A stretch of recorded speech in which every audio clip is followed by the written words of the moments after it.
বলছি শোনো, অনেকদিন তো হরিণের মাংস খাওয়া হয়নি।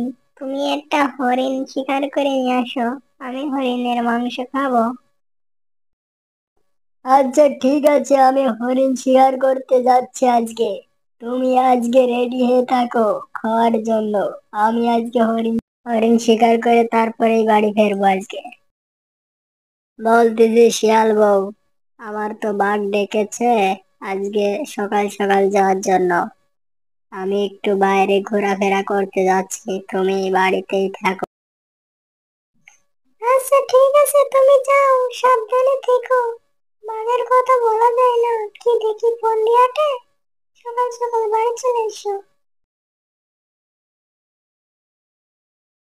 এই শিয়াল শোন, আজকে হরিণ শিকার করতেই হবে আমার। পুরো জঙ্গল তন্ন তন্ন করে খুঁজতে হবে, আজকে হরিণ শিকার করে নিয়ে যেতেই হবে। আমার বউ খেতে চেয়েছে হরিণ আজকে। ঠিক আছে বাঘ মশাই, আজকে এই জঙ্গল পুরোটাই খুঁজবো। হরিণ যেটাই পাবো সেটাই আমরা ধরে নিয়ে যাব।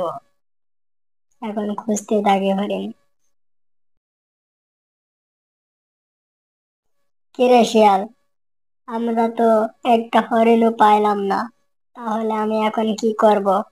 তুই বল। কি আর করব বাঘ মশাই, আমরা তো পুরো জঙ্গলে খুঁজলাম, হরিণ তো পাইলাম না। এখন এ বাড়ি চলে যাই, কালকে আবার আসবানে।